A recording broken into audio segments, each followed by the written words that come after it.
conférence, Vincent, c'est à vous. Merci beaucoup Chloé. Bonjour à toutes et à tous. Donc Vincent Hédin.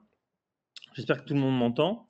Je suis journaliste chez Ouzbek Erika, qui est un média que vous connaissez peut-être, qui est spécialisé sur le futur et les nouvelles technologies. Et j'en suis tellement un des phares avancés que je n'ai pas réussi à activer ma vidéo, nonobstant une solidarité effrénée qui s'est lancée dans les équipes de la Lille Métropole. Ils se sont mis à 8, mais on n'a pas réussi à l'ouvrir. C'est pourquoi vous ne m'avez qu'en son. Ça n'est nullement par volonté discriminante de ma part. Et nous sommes avec le designer Antoine Fenolio pour répondre à une question lancinante et compliquée. Solidarité, quelle mémoire d'après-crise? Et c'est pourquoi Léo, au début, vous a transmis une première question pour voir un peu quelle était vous, votre Madeleine de Proust de cette crise. Est-ce que vous vous souvenez d'un élément paroxystique en particulier, une expérience qui aurait été menée soit par des soignants, des soignantes, soit par justement des patients, des habitants, ou alors des collaborations avec des entreprises, mais je ne veux mettre personne sur la crise, sur le chemin de la résolution de la crise, pardonnez-moi. Alors, on va se rassurer d'abord par l'étymologie, parce qu'on est un petit peu on est un petit peu bloqué en ce moment dans le présentisme. On a l'impression que cette crise ne prendra jamais fin. Et si on se rappelle, après tout, crisis, c'est le passage d'un état à un autre. Et normalement, on finira bien par sortir des confinements, des couvre-feux et autres restrictions. Et alors, il sera venu le moment de se poser la question, qu'est-ce qu'on a retenu collectivement de la pandémie en termes de solidarité pour bâtir, vous savez, ce fameux monde d'après dont on parle depuis en gros mars dernier. Dans un très court essai qui vient de paraître de la philosophe Sandra Logier et l'ex-ministre Najat Vallaud-Belkacem, qui s'appelle La société des vulnérables, elles écrivent que jamais on a autant parlé du care qu'avec la pandémie, et hélas, jamais on en a si peu mis en avant les préceptes. Et les deux autrices de poursuivre en disant qu'on a eu beaucoup d'applaudissements pour les premiers et premières de corvée, mais toujours autant de verticalité dans les décisions les concernant et qu'on n'a pas vraiment réussi à arriver à un âge de l'horizontalité pour les aider. Alors, ceci n'est pourtant pas inéluctable, heureusement. Il y a des approches qui permettent d'envisager d'autres possibles, d'autres solidarités, du moins espérons-le, et le design peut y contribuer très activement parce qu'il n'est pas voué seulement à nous aider à vendre des marchandises. Et ainsi, de même qu'on dit qu'en bon français, il existe une tech for good, eh bien, il y a aussi un design with care, comme celui que vous je vais pas y arriver, comme vous promouvez, vous, Antoine Fenolio, vous êtes le cofondateur du collectif Les Sismos. Vous travaillez avec des philosophes, des ingénieurs des mines et tant d'autres disciplines. Vous avez une approche très, très ouverte et collaborative et vous voulez apporter votre écho à un monde plus solidaire demain, nous éviter le Black Mirror auquel tout le monde semble vouloir nous confronter. Et on va essayer dans l'heure qui vient d'envisager ce que pourrait être Bright Mirror. Et d'abord, je vais vous demander de vous présenter pour l'assistance, parce que si je dis que vous avez fondé Les Sismo, qui est une agence de design, cofondée, pardon, qui travaille aujourd'hui avec 30 designers, et qui intervient dans un grand nombre de champs, notamment celui de la santé, c'est extrêmement lacunaire. Est-ce que vous pourriez nous définir un petit peu l'approche de Sismo et le genre de gens avec qui vous travaillez? Mmh. Ouais, bonjour à tous. Sismo, effectivement, au départ, c'est un duo puisqu'on a monté ça avec Frédéric Lecourt, il y a presque 25 ans, et je crois qu'on a un peu suivi et ou anticipé les grands mouvements du design pendant ces 25 ans, puisque nous, on vient, assez classiquement du design, industriel, mais qu'on a très vite développé plutôt des approches, de dialogue autour du design, notamment dans les milieux de la culture au départ, en faisant pas mal d'expositions, et petit à petit, de dialogue dans des environnements plus structurés que peuvent être les services publics ou les entreprises. Le design étant pour nous, une occasion de conciliation et de dialogue très importante, notamment, par sa capacité à représenter les choses, à les mettre, j'allais dire, disponibles à tout type de public.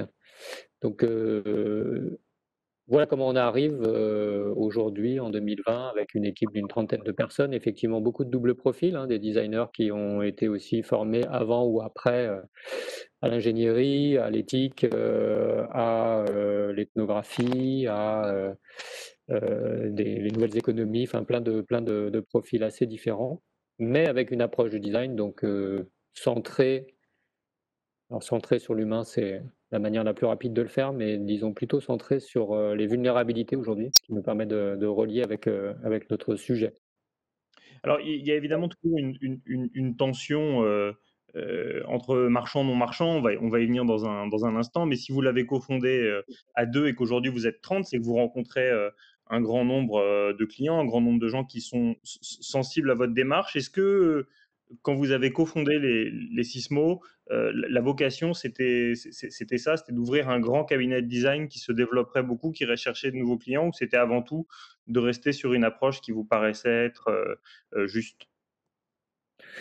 Heu, alors ce qui est sûr, c'est qu'on n'a pas du tout fondé Sismo en se disant qu'on allait monter une entreprise. Ça peut paraître paradoxal, mais c'est tout à fait juste.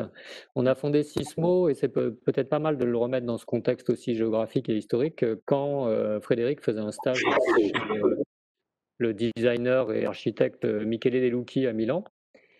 Et vu de là-bas, vu de l'autre côté des Alpes, ça nous semblait assez frappant de voir comme, le design pouvait à la fois, avoir une approche, sociétale, artistique, très engagée et néanmoins, intervenir dans des organisations assez importantes. À l'époque, il travaillait beaucoup pour Olivetti, par exemple, ou la Deutsche Bahn, sans que ça pose de problème de reconnaissance de ce qu'était le design. Et vu de là-bas, bah, en France, c'était vraiment l'inverse. C'est-à-dire qu'il y a vraiment, une culture classique du design qui sépare un peu le champ en 2, un champ lié, à l'approche artistique et culturelle, plus engagé, enfin reconnu comme plus engagé, et un champ, lié à l'approche, stratégique et d'accompagnement des entreprises. Et ces 2 champs n'ont pas les mêmes clients, ne font pas les mêmes, métiers. Et c'est comme ça qu'on a créé Sismo, en fait. Bon, après le «succès» entre guillemets, aidant, on s'est dit: «Ben, tiens, ça peut être aussi sympathique de ne pas travailler tout seul» et puis voilà, mais c'était d'abord un véhicule pour faire des projets. Voilà, pour faire des projets qui pouvaient, construire un peu le monde dont on avait envie. Et ce qui est intéressant, c'est que vous me dites évidemment au début, il y a votre cofondateur faisait un stage en Italie. Est-ce que ça veut dire que vous ne trouviez pas exactement ce que vous vouliez dans le design en France à l'époque, raison pour laquelle vous avez décidé de cofonder et pas de rejoindre une agence, par exemple? Oui, je pense que c'est assez juste. Ça vient aussi quand même d'un mode de travail, très indépendant dont nous avons besoin et je pense dont le design a besoin plus largement. Parce que je pense que c'est un métier qui demande d'être libre et assez insaisissable pour pouvoir être pratiqué correctement. Donc ceci aidant et ceci étant, c'est pour ça qu'on a créé cette structure. Mmh. Alors, je le disais en introduction, vous faites du design with care. Ça peut être une manière insidieuse, je ne pense pas que ce soit vous qui le fassiez dire comme ça, mais de dire que le reste de la profession serait without care, et donc pour distinguer l'un de l'autre, le bon cholestérol du mauvais cholestérol. Est-ce que c'est la finalité, un design qui serait marchand, ou est-ce que la différence, elle est plus systémique? Est-ce qu'elle se situe ailleurs que dans la finalité? Mmh. Bah, elle se situe, un peu partout, mais je pense que c'est pas une question de guerre de vocabulaire, c'est vraiment une approche quand même assez différente. C'est-à-dire que, à partir du moment où on pratique un design, en s'inspirant, de l'éthique du Caire, on va quand même bouleverser pas mal de choses plus classiques dans le design, j'allais dire opérationnel, tel qu'il se pratique depuis les 20 dernières années et notamment, en s'intéressant principalement à ce qui fait la vulnérabilité du système pour lequel on travaille et donc, qu'elle soit, une vulnérabilité individuelle, sociétale ou environnementale. Que c'est une approche qui accepte que la vulnérabilité soit exogène à l'organisation pour laquelle on travaille, c'est-à-dire qu'on ne travaille pas au simple profit, d'une entreprise ou d'une collectivité, mais à son implantation, dans un contexte global de fragilité qu'on connaît désormais tous, Mmh.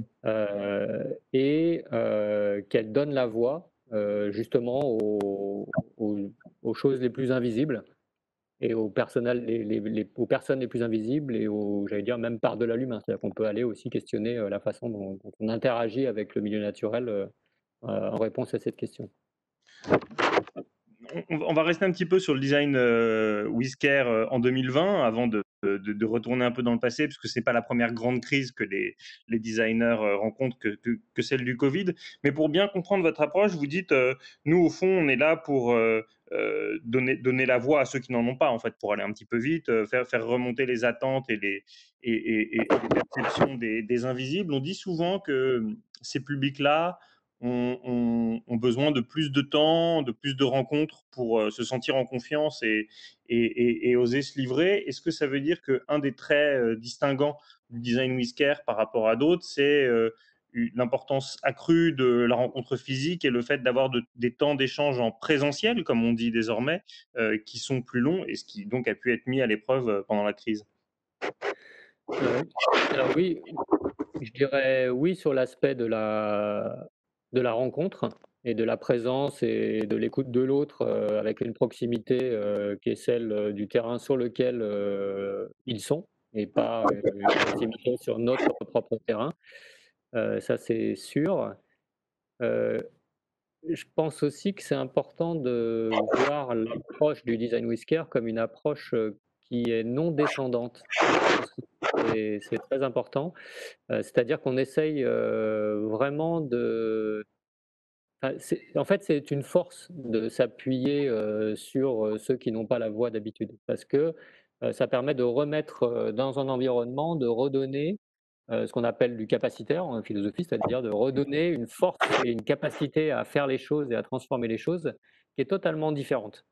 Heu et en ce sens-là, c'est très important, d'être sur le terrain et c'est très important aussi d'accepter de changer, enfin d'essayer de lutter un peu contre une verticalité, très affirmée du rapport à l'autre. Et cette verticalité, c'est la verticalité, du monde de l'organisation qui est, verticale par son langage verbal, par rapport à d'autres environnements où le langage verbal n'est pas forcément, le langage, de l'échange, en tout cas pas le principal, et j'allais dire hyper vertical par le langage des chiffres, le langage de la gestion, qui est souvent encore quelque chose qui est encore moins, attendu, compris et souhaité, quand on est dans cet environnement-là. Donc c'est aussi réinventer de nouveaux modes de dialogue et pour ça, je pense que le design est peut-être très puissant par son sens de la représentation, par sa capacité à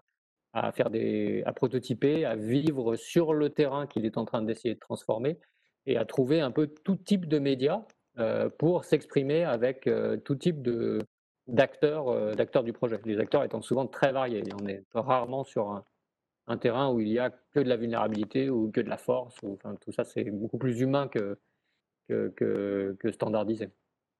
Heu, au dernier moment, là, vous parliez justement du langage chiffré et c'est vrai qu'on est dans une année, absolument, sidérante au sens propre du terme devant Mmh. de ce point de vue-là, parce que tout le monde se réveille avec, des courbes, des sismographes, et des chiffres à n'en plus finir qui nous aident à définir le réel, et à nous dire, ce qu'il faut faire. Est-ce que ça veut dire que vous, votre approche, elle serait déchiffrée en 2 mots? Vous essayez de donner plus de part à l'intuition et moins à Mmh. la data?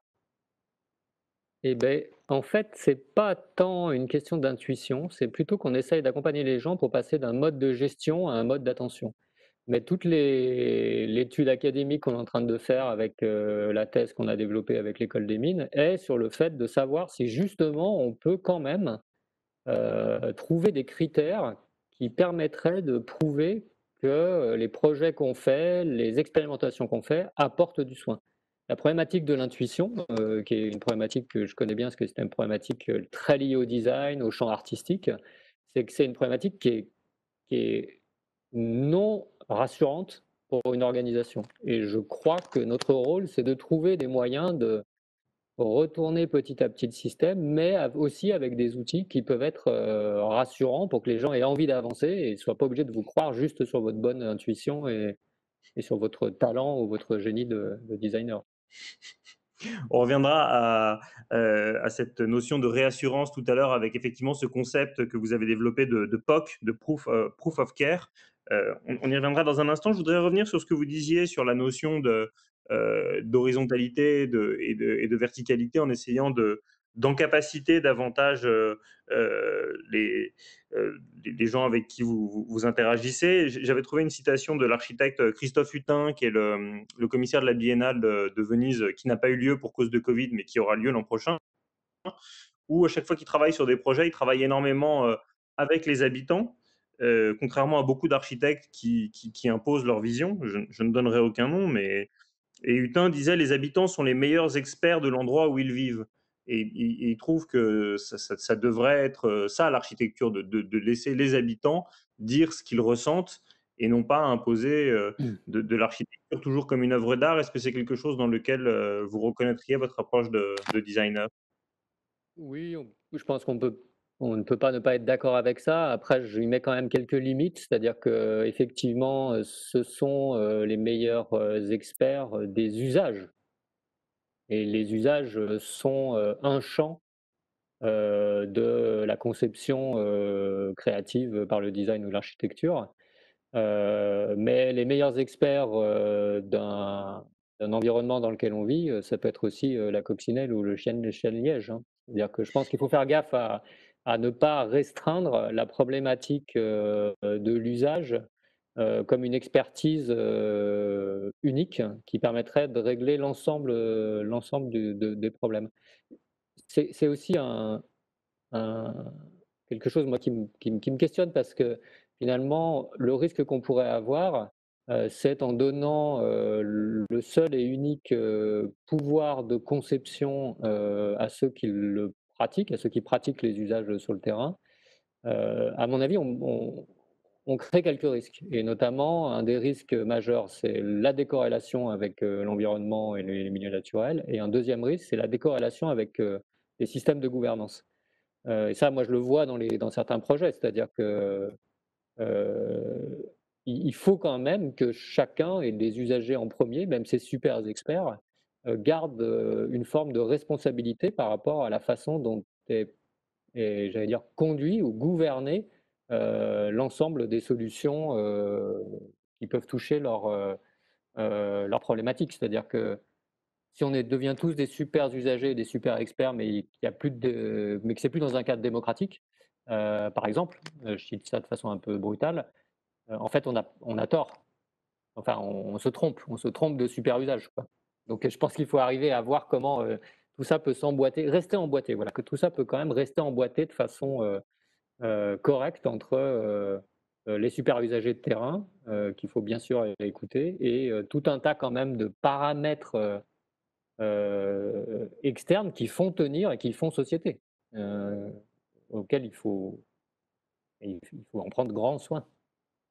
Alors, vous n'êtes pas obligé de répondre, comme ça je vous ouvre tout de suite une porte de sortie, mais quand vous dites dans un cadre dictatorial, vous avez des idées d'exemples de gens qui ont voulu faire le bien et en réalité ont refermé leur approche de design qui s'est retrouvée en fait encore moins démocratique que ça n'aurait dû l'être?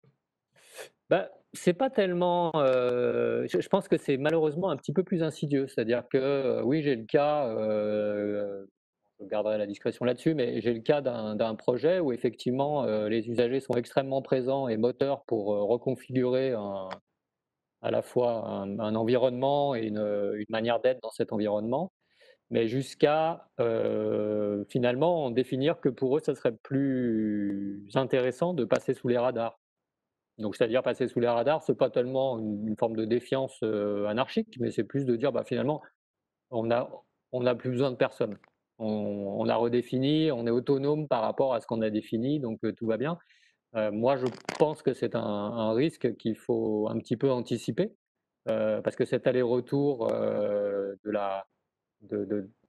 de la cohérence, du système politique et la cohérence des collectifs qui peuvent, redéfinir des nouveaux usages, avec plus de soin et cetera, elle est clé. Sinon ce qu'on tricote d'un côté, on détricote beaucoup plus gros de l'autre. On a vraiment beaucoup à perdre aussi à détricoter ça. D'accord, donc en fait, le risque n'est pas tant, démocratique, plutôt que dans le design, on peut, sans le vouloir, avoir assez rapidement une approche, sécessionniste, pour pas dire séparatiste, puisqu'en ce moment le terme est un peu miné, donc Oui, ouais, sécessionniste et indépendantiste peut-être, qui serait un terme, qui conviendrait, mais avec un risque, enfin je réinsiste quand même là-dessus. Je pense quand même avec un risque démocratique. C'est-à-dire que si on fait de la sécession, par des projets de design et que finalement peu importe, la structure gouvernementale qu'il y a au-dessus, bah, c'est qu'il y a un problème. mmh. Alors maintenant qu'on voit un peu plus clairement ce qu'est le design whisker, le genre d'acteur que ça engage et l'approche, à avoir, en amont, venons, au sujet de la table ronde, à savoir quelle mémoire d'après-crise, puisque nous sommes encore dedans. On va d'abord prendre un peu de perspective historique. C'est pas la première fois qu'une crise survient. Et c'est vrai que cette année, on a tout d'un coup vu un certain nombre de beaux exemples. Alors, je ne sais pas si toutes et tous qui nous écoutez en ce moment, vous avez déjà répondu à la question de Léo au début, et si on pourra tout à l'heure montrer un peu le genre d'anecdote auquel ça vous a fait songer. Mais c'est vrai que des manifestations spontanées de solidarité, il y en a eu beaucoup. Est-ce que d'après vous, c'est parce que voilà, quand on est vraiment au fond du gouffre, enfin quand le bateau est en train de couler, tout d'un coup on devient humaniste, ou est-ce que ça charrie d'autres choses chez les designers?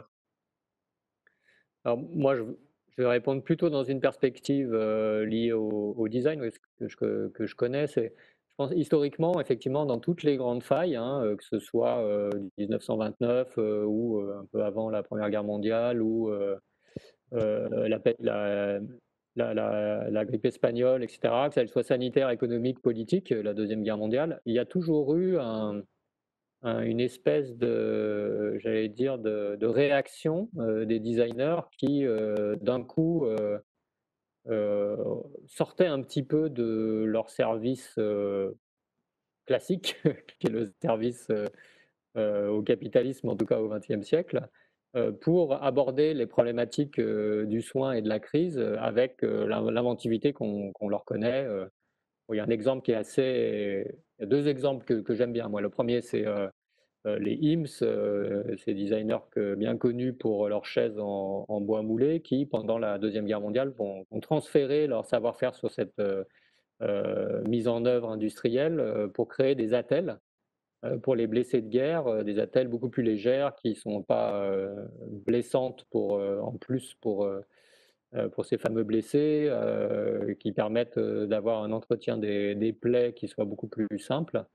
Et donc ça, c'est voilà, ça c'est l'investissement qu'ils vont avoir pendant ce moment-là, où on peut penser aussi à Papanek Victor Papanek qui va écrire à l'orée de la grande crise énergétique de 73, il va faire tout un travail pour essayer de définir ce que peut être le rôle du design dans ce moment-là, et notamment en essayant de faire comprendre que la meilleure chose que pouvaient peut-être faire les designers, c'est d'arrêter de faire du design.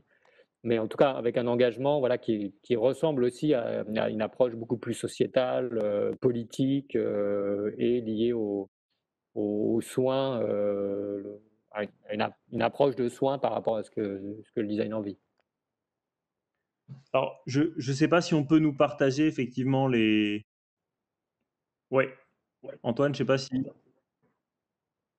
sais pas si vous voyez le slido avec finir les invendus de restaurateurs, euh, qui est relativement solidaire. Les applaudissements à 20 heures, peut-être s'agisse-t-il d'un- alors, soit c'est un internaute facétieux, soit effectivement on peut considérer que c'est au premier degré et que c'est une manière gratuite de réussir à reproduire de la solidarité. La création d'un compte pour faire des. Ah oui, pour faire des visios famille et donc ainsi lutter contre l'exclusion pour les seniors, les courses apportées aux seniors, des dessins d'enfants pour les soignants et la confection collective de masques. Enfin, on peut voir que là, on a commencé il y a une vingtaine de minutes et il y a déjà 5 souvenirs qui émergent dans les mémoires de l'assistance. C'est donc bien la preuve que cette année, comme d'habitude, il y en a eu beaucoup. Oui, alors après, je ne pense pas que les applaudissements soient liés au design, hein, mais je pense que dans les exemples que je trouve intéressants par rapport à ce qui s'est passé peut-être un peu plus directement avec le monde du design, on peut citer une espèce d'icône qui est apparue, qui est ce masque de plongée Décathlon avec cette petite structure rajoutée en impression additive 3D, qui a permis de régler un certain nombre de problèmes pour les patients en insuffisance respiratoire dans les hôpitaux. Et on a fait quelques études pendant le confinement justement là-dessus, et c'est assez étonnant de voir que la solidarité s'est créée collectivement, notamment de façon assez contre-intuitive. C'est-à-dire que c'est quand même très surprenant de voir cette icône du design du loisir et de la plongée en mer se retrouver tout d'un coup aux urgences à l'hôpital. C'est très surprenant de voir une pièce industrielle éditée à centaines de milliers d'exemplaires se retrouver mariée avec de l'industrie additive sur mesure rapide. C'est très surprenant de voir à quel point tout d'un coup, tous les problèmes juridiques et techniques liés à j'allais dire, à tout ce qui est de la protection industrielle ou aux appels d'offres classiques sautent. C'est plutôt comme ça, à mon avis, que c'est exprimé la modification des champs du design pendant ce moment-là. Après, il y a eu aussi effectivement des designers qui ont dessiné et conçu des masques, voilà, sans aucun doute.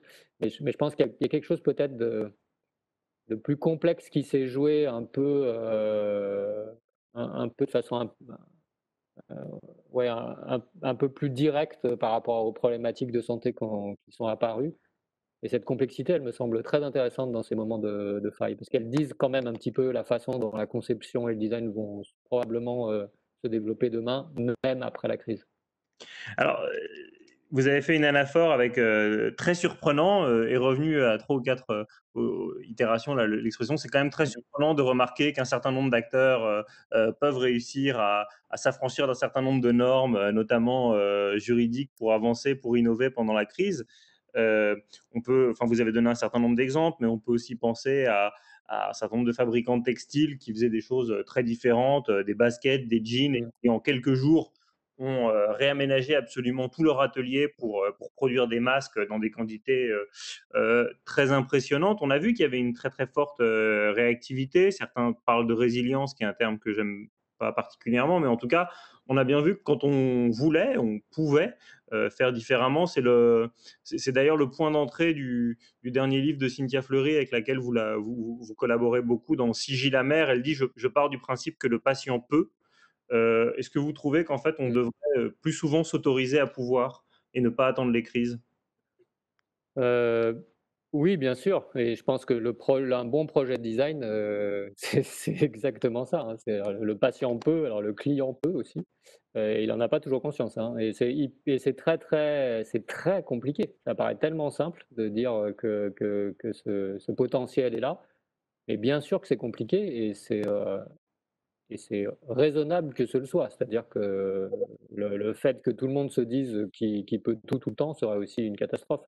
Mais je pense que c'est effectivement, comme le dit Cynthia, un a priori pour n'importe quel type de travail, et le travail du designer en fait partie, de se dire que on peut et que le client peut, ou le commanditaire peut, ou l'usager peut, ou le patient peut. Ça me semble effectivement important.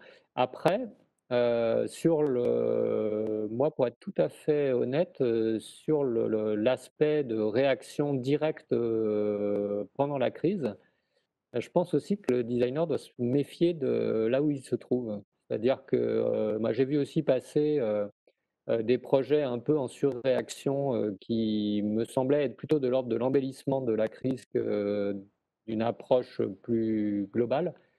Et je suis assez gêné par ça. C'est-à-dire que je pense qu'il faut aussi faire gaffe au fait que le design n'est pas là pour embellir tout ce qui se passe, quoi. Ou pour résoudre tout ce qui se passe, et que parfois son travail est peut-être plus un travail de fond et pas d'urgence. Parce que dans l'urgence, c'est pas forcément le meilleur, hein. Dans l'urgence, oui, quand on parle d'urgence sanitaire, bien sûr que les infirmiers, les médecins et bien d'autres sont plus au fait que les designers. Et puis, il y a des mondes qu'il ne faut pas, je pense, vouloir figer par l'élégance. Le monde actuel, je pense qu'il n'a pas besoin d'être figé par une forme de design. Il a besoin d'avancer, de se transformer, mais pas qu'on en garde, enfin, ou qu'on en accepte une image, ou qu'on essaye d'en polir une image pour qu'il soit acceptable. Je pense qu'il ne l'est pas. Il y avait trop de sous-titres. Alors, je ne veux pas vous mettre en difficulté, mais vous pensez à quoi? Vous pensez à des grandes marques un peu luxueuses françaises, qui auraient mis en avant le fait qu'elles allaient aider les soignants et les soignantes à avoir des blouses quand il y en avait plus, ce genre de choses, ou... Non, je pense plutôt, je sais pas, puisqu'on peut pas manger au restaurant normalement, et cetera, on va faire des superbes cloches en plexi dans laquelle on va se mettre pour pouvoir quand même aller au restaurant correctement. Enfin, je pense qu'il y a il y a la résolution par l'usage n'est pas toujours la bonne résolution. Voilà. Je pense qu'il faut se méfier de ça, Hmm. et tous les usages ne sont pas, à mon avis, bons à développer. Parfois, un tout petit peu de recul fait qu'il faut peut-être essayer de voir comment on peut le traiter différemment ou avoir une approche de designer qui, qui ne se rue pas sur. Bien sûr, on a réponse à tout, hein, c'est le principe du designer, hein, on vous le reproche assez, mais qui ne, qui ne se rue pas sur le solutionnisme, enfin ce que j'appelle le solutionnisme. Le solutionnisme, il est pas bon en soi. Mais justement, vous l'avez cité tout à l'heure avec ce masque de plongée Décathlon. Là, pour le coup,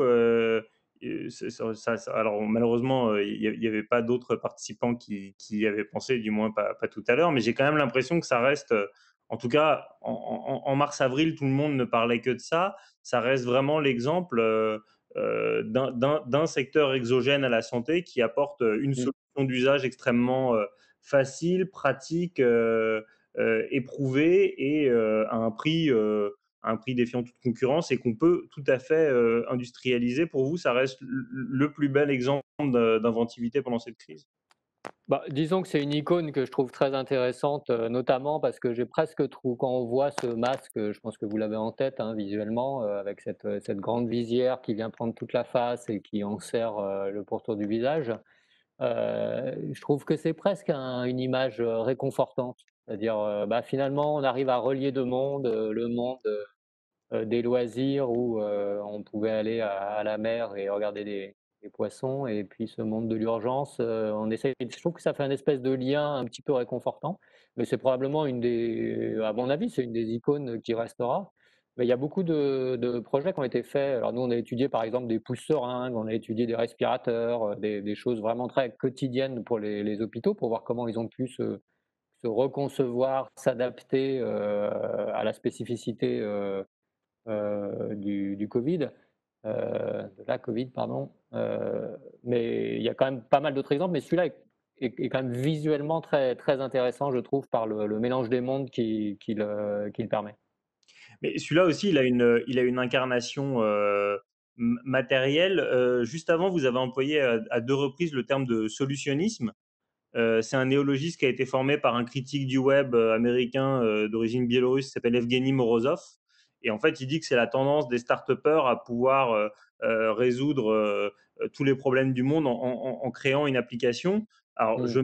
je mets de côté évidemment les applications directement sanitaires du type Stop Covid, mais on a quand même eu un discours techno-dominant pendant cette crise qui était de dire que pour résoudre l'ensemble des problèmes de solidarité, que ce soit le creusement des inégalités scolaires, le creusement des inégalités face à l'emploi, les difficultés des personnes seules, tout passait par la technologie. Vous ne pouvez plus aller voir votre grand-mère en EHPAD, mais vous pouvez faire un zoom avec elle. Pour vous, le designer, il doit avoir quel regard vis-à-vis de ça? Parce qu'après tout, vous vivez dans votre époque et donc vous utilisez les outils que vous avez. Et d'ailleurs, en ce moment, pour converser avec la salle, vous avez branché votre caméra, ce qui est quand même nettement plus agréable que moi qui ne le fais pas, mais encore une fois, de façon bien involontaire. C'est quand même pratique, la technologie. Oui, oui, oui, bah, c'est la praticité, n'est pas la vie, hein. La vie, c'est pas pratique, hein. C'est un peu plus que ça.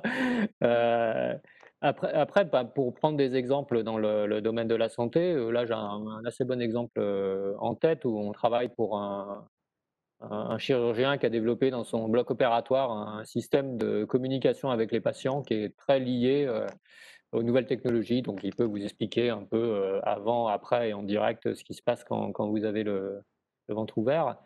Heu, c'est un outil, c'est un des outils capables de créer du soin dans l'interaction entre 2 acteurs, qui sont le chirurgien et le patient. Mais si vous regardez la situation de près, qu'est-ce qui crée du soin dans une situation, telle que celle que je décris?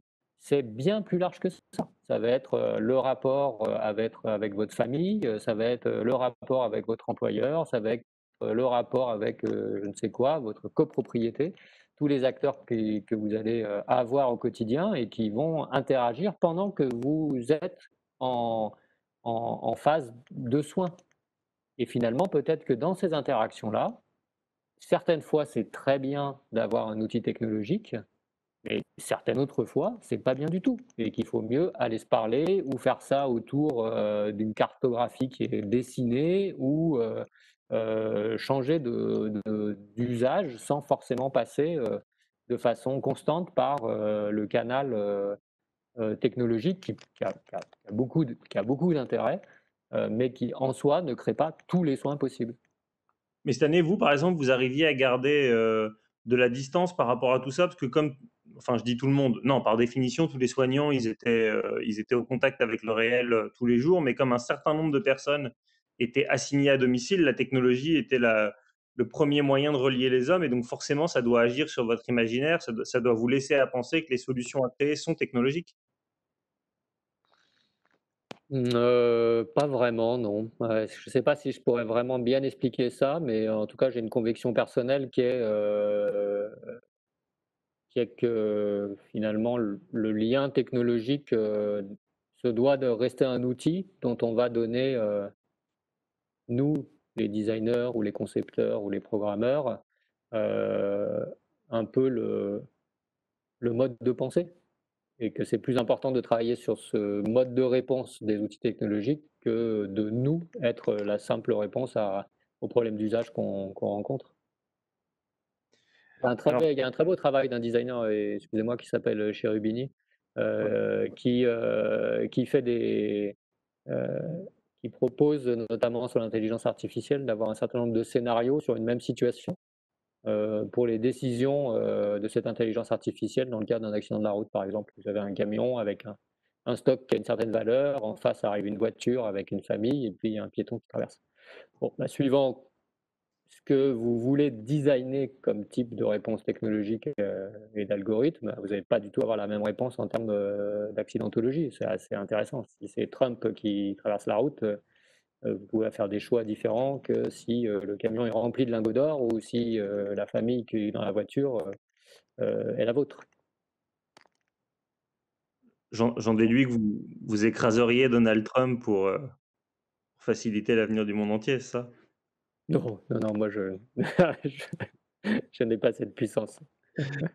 Heu, on a avancé un petit peu sur le type de souvenirs d'initiatives solidaires, qui ont émaillé cette crise. En revanche, il y a une question de bah, je prends celle qui arrive, juste après, il y en a une qui est arrivée pour vous. Mais en ce qui concerne la méthode, si on peut voir qu'il y a eu beaucoup d'innovations dans les faits, en ce qui concerne la méthode, on est quand même resté malheureusement très horizontal dans la prise de décision et dans la résolution des problèmes de solidarité. Je pense évidemment au Ségur de la santé.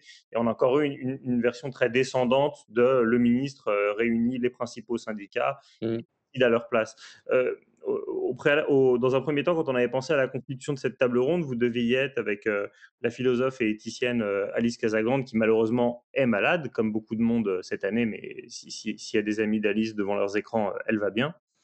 Euh, et elle était spécialiste des aides à domicile, qui ont évidemment été parmi les grands oubliés de cette crise, parce qu'ils n'ont pas eu la capacité de prendre la parole. Donc on a quand même encore eu une occasion ratée pour l'horizontalité. Comment est-ce que vous l'expliquez du point de vue du design? Je pense que le débat verticalité-horizontalité, il va pas se résoudre, par le fait d'un moment, qui permettrait de faire une bascule. Enfin, moi, je vois pas les choses comme ça. Je pense plutôt, et là, pour le coup, je suis dans mon rôle de designer, il faut que le design arrive à inventer des outils pour, voir comment on peut transformer un mode vertical, en un mode plus horizontal. Donc ça, c'est les tentatives qu'on est en train de faire actuellement dans 3 pour 3 types de sujets et de projets, dans le privé, pour l'instant qui sont plutôt dans le privé. Et il y a un vrai travail de construction. Enfin, ça peut pas être un pilier vertical qui d'un coup s'abat à l'horizontale, quoi. Il y a un travail de de de construction progressive pour savoir ce que chacun a à gagner, d'aller, changer le modèle, qui est quand même un modèle qui est là depuis, des décennies et des décennies, donc il ne va pas changer un claquement de doigts. Pour changer ce modèle-là, lui donner des référents, des critères d'évaluation, des outils, nouveaux, lui donner une forme, le formaliser, à quoi vont ressembler ces outils, qu'est-ce qu'on va gagner à travailler comme ça, et puis essayer de créer de l'exemplarité sur certains sujets. Mais, notamment quand on est déjà dans des environnements très verticaux, Alors on ne peut pas dire que l'État l'est pas, hein, on est un peu vertical, il n'y a pas. Il va falloir trouver des moyens j'allais dire, d'influencer ce mode de pensée et là encore sans, dénigrer à chacun un rôle qui doit être le sien dans cette transformation vers plus d'horizontalité. Mmh. Mais ça va être, et ça alors là je reviens, à ce que disait, Cynthia Fleury, puisque vous en parliez tout à l'heure, sur un des échanges qu'on a eu, récemment. Et le risque de la crise, il est aussi le risque de l'immédiateté. C'est-à-dire que faire des bouleversements comme ça, faire des changements comme ça, il faut quand même qu'on se donne tous le temps et de se dire que ça va prendre du temps. Si en plus on souhaite tous le faire en 10 minutes, ou en 2 mois, on risque d'être très déçus sur notre capacité à intervenir et à changer, ce monde-là il faut qu'on aille au-delà de ce risque de crise, on aille dans notre capacité à faire et peut-être que ça va prendre du temps et peut-être que ça va prendre même plus de temps que ce qu'on est capable chacun de donner à l'échelle de notre action, professionnelle.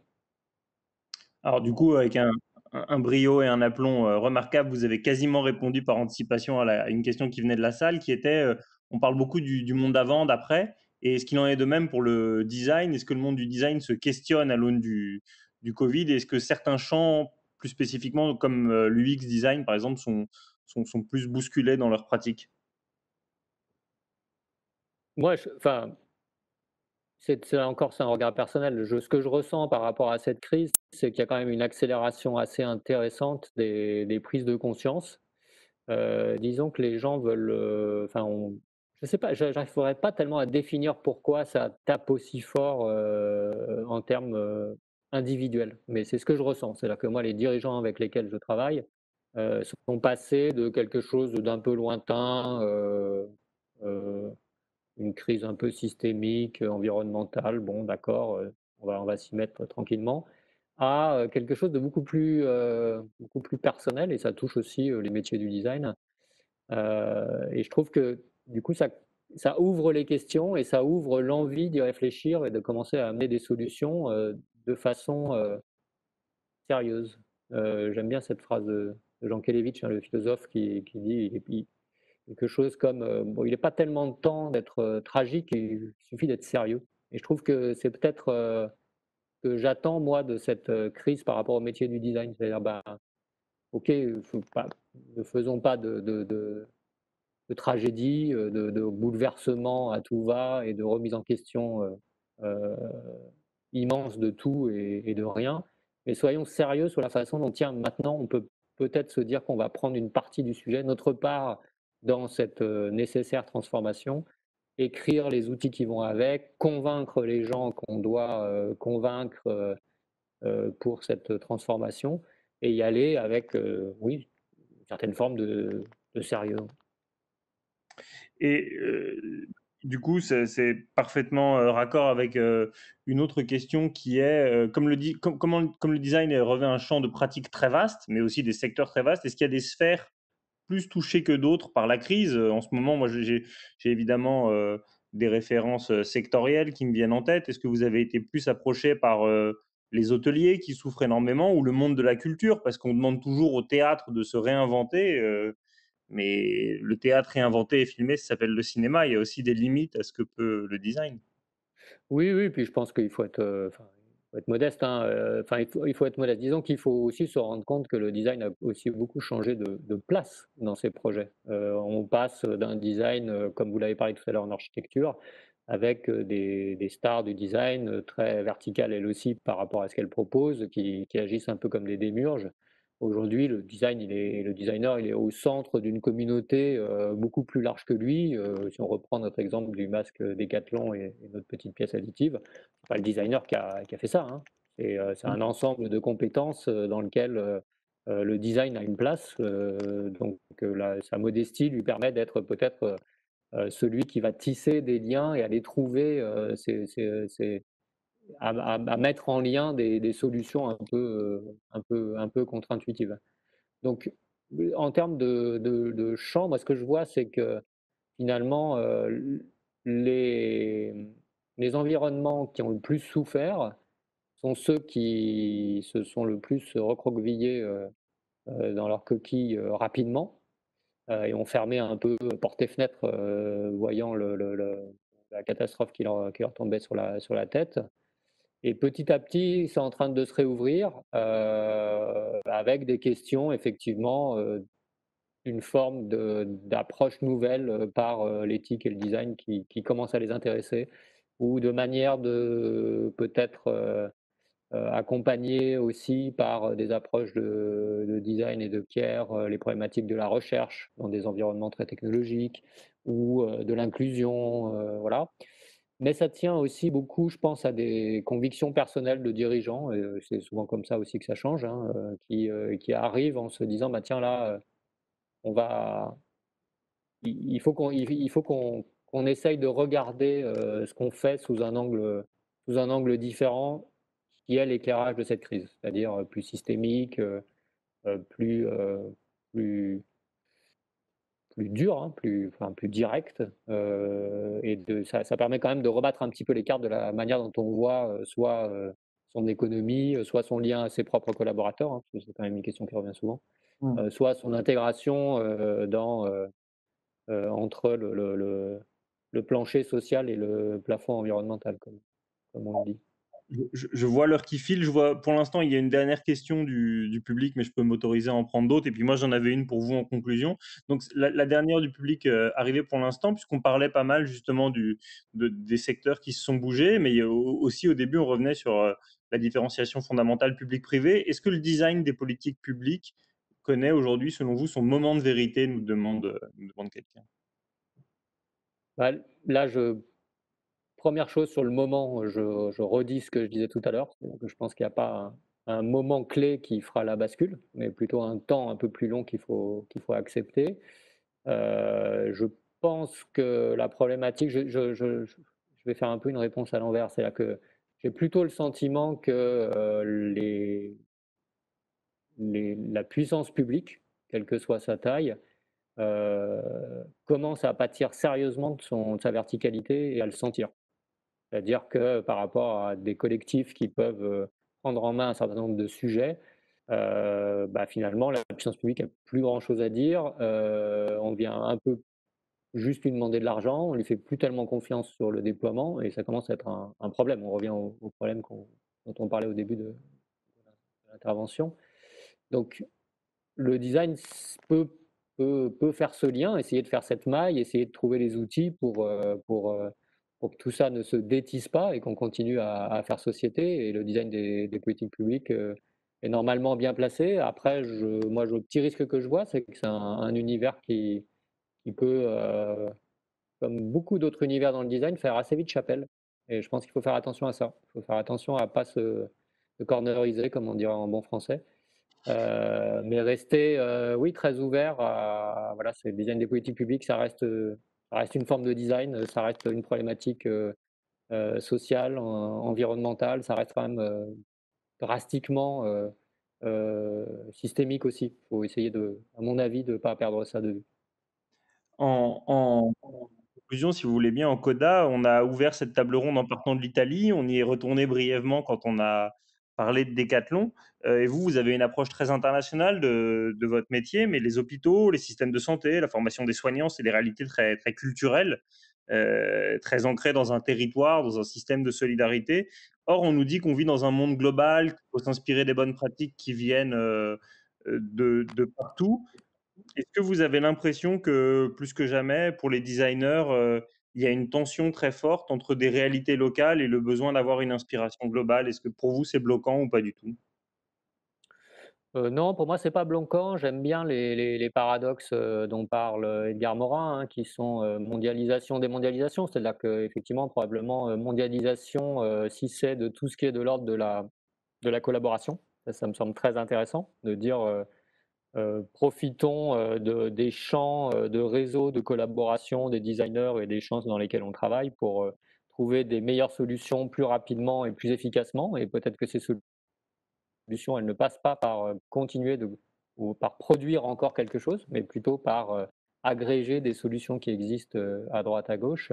et démondialisation, mais effectivement plutôt pour arriver à avoir une autonomie locale qui a été assez mise à mal, on l'a vu pendant la crise, et de garder cette autonomie locale sur un certain nombre de choses qui sont vitales pour chacun. Mais le fait que là, par exemple, on a un projet très lié à la santé au Mali, à Bamako notamment, le fait que ce soit des environnements extrêmement différents n'empêche pas que ce soit surtout des enrichissements extrêmement différents. Et il ne faut pas, à mon avis, pas le voir comme un champ de contraintes, mais plutôt comme une opportunité d'essayer d'amener le meilleur à l'endroit où il y en a le plus besoin. C'est-à-dire, voilà, de dire trouvons les meilleures solutions et partageons-les suffisamment pour qu'elles arrivent aux meilleurs endroits. Donc, juste pour conclure complètement, comme tout à l'heure, on évoquait effectivement votre POC, Proof of Care, que vous développez en ce moment pour s'interroger sur ce qu'est le soin. L'important, c'est d'abord de le développer en France, et si après, ça peut aider d'autres systèmes de santé, d'autres patients, d'autres soignants dans le monde, tant mieux. Oui, et puis alors surtout les proof of care, c'est pas que dans l'univers de la santé, hein. Ça pour moi, c'est vraiment, et je veux bien conclure là-dessus parce que c'est un point qui est très important pour moi.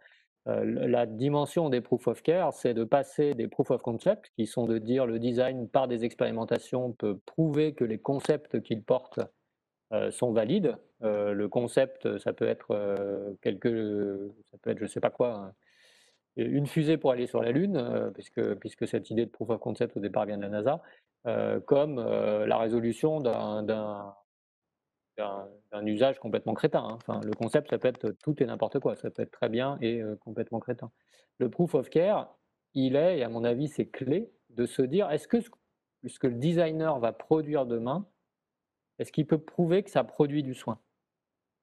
Et ce soin-là, il est dans des dimensions qui sont peut-être et sûrement dans l'environnement de la santé, mais dans tous les environnements. Est-ce que ce que je suis en train de faire produit du soin? Il faut que j'arrive à le prouver, c'est-à-dire que je peux produire aussi du soin en faisant un projet qui n'aboutit pas avec une équipe.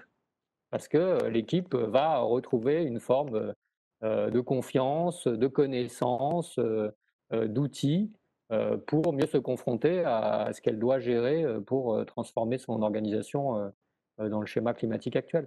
Le soin, produire du soin, c'est demain probablement en fait pas beaucoup d'objets. Alors c'est un peu bizarre pour les designers, mais c'est probablement beaucoup de choses qui seront plus infime, peut-être plus souterraine, mais qu'il va falloir maîtriser et être en capacité de créer.